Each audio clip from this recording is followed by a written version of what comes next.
Welcome to the question and answer session for my website. I'll delve into my slightly smelly trainer and dig out the first question.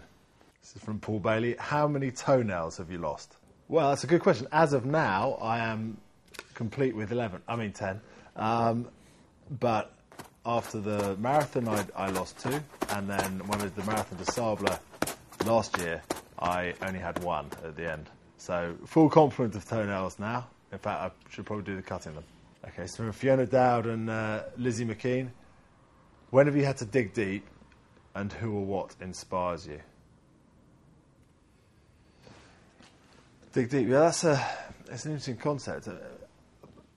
Fundamentally, I think any race or event you do is always too long. I'm sure people, even in the 100 metres, get to about 50 or 60 and think, oh, I'm a bit out of puff here. I wish it was a bit shorter. And the same with the marathon, or even if it's like a really long adventure race, that it's always too long. And the difference I find with doing something that you can't see the finish of, so if it's an incredibly long way, a number of days or weeks, is that you start thinking too far ahead and you want to break it down into chunks that you can do and just tick those off.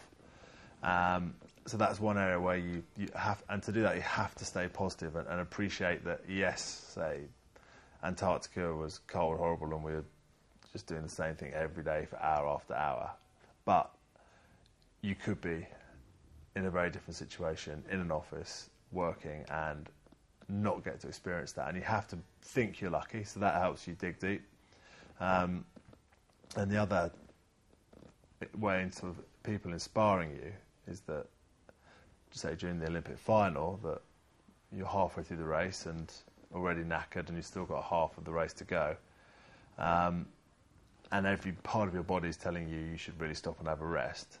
But with me, there were 3 other people in the boat, and they're all going through the same thing at that moment, and they've all gone through the same thing for the last 3.5 years for that race. And if you do take a rest, you're going to let them down, and after the race you won't be able to look in the mirror and say, I did everything I could to win. And if you'd lost, then you've got 4 years to wait to put that right. So a shared sacrifice and a common goal, and other people have, you know, their dreams are in your hands and your dreams are in their hands, and that really kind of motivates you to not take the easy route and dig that bit deeper.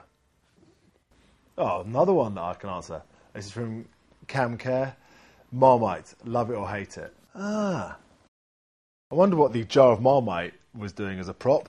No, I really like Marmite. My sister really didn't like it when we were growing up, so if I spread bread or anything else in Marmite, she wouldn't eat it. So that was generally my tactic, was cover as many things in Marmite as possible, and you'll get to eat them all. From Brian Rudd, do you like mash or roast potatoes? If it's just the potato, I would go for roast, because I generally veer towards chips, I guess. This is clearly neither a mash nor a roast potato. Well, it could be a roast potato. If it's mash with a bit of horseradish sauce, but it's not very cooked very well, a bit of mustard, squashed up and mashed and boiled.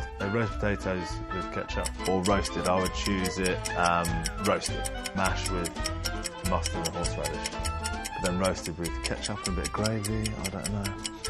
Or maybe I could combine the last 2 questions and see what they have. Well, this may not work very well, but let me know what you think. So that's all right.